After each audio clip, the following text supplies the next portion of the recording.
8वां दिन है अनशन का और ये मेरी समझ में पॉलिटिकल प्रॉब्लम है और इसका पॉलिटिकली सल्यूशन है और ये एक डायलॉग के थ्रू ही समाधान हो सकता है।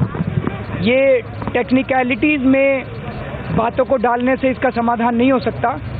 पिछले कुछ महीनों से इसको टेक्निकलिटीज़ में उलझाने की कोशिश की जा रही है, कमिटीज़ पे कमिटीज़। अगर पॉलिटिकली सरकार चाहे तो इसका समाधान 24 घंटे में हो सकता है। There has to be one government draft, there can't be two government drafts. So if the government is introducing this as an amendment to the original draft, there is no problem. There seems to be a big climb down as far as the government is concerned. Sources saying that Bayu Maharaj has sent an 11-point proposal to Team Anna. Now this after a crucial 2.5-hour meeting with Telecom Minister Kapil Sibal and Law Minister Salman Khurshid. Now these are details we are picking up at the moment. Now some of those proposals, number one, the Prime Minister will be included in the Lokpal, but only after demitting office. Secondly, Judicial Accountability Bill will be brought in and civil society will be consulted before that has been drafted. Thirdly, Grievance Redressal Bill for dealing with corruption in lower bureaucracy will be added. And fourthly, after Lokpal Bill is passed, Centre will direct states to pass Lokayukta on the Lokpal model. Vasu is joining us with those details now. Vasu.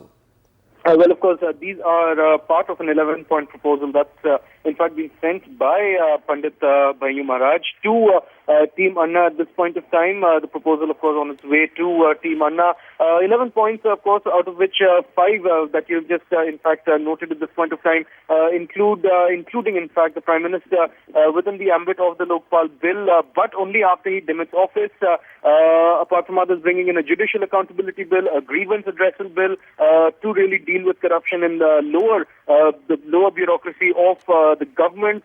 Of course, definitely this seems to be part of the government trying to reach out to Team Anna, but with Team Anna really saying that they want to talk directly with senior functionaries of the government, senior responsible functionaries of the government. It remains to be seen whether they would really be looking at these proposals at this point of time, whether in fact they would agree to these proposals. This in fact was sent by Bayu Maharaj after in fact he met, after he had a meeting with Kapil Sibal and Salman Khurshid yesterday for about 2.5 hours in the late evening.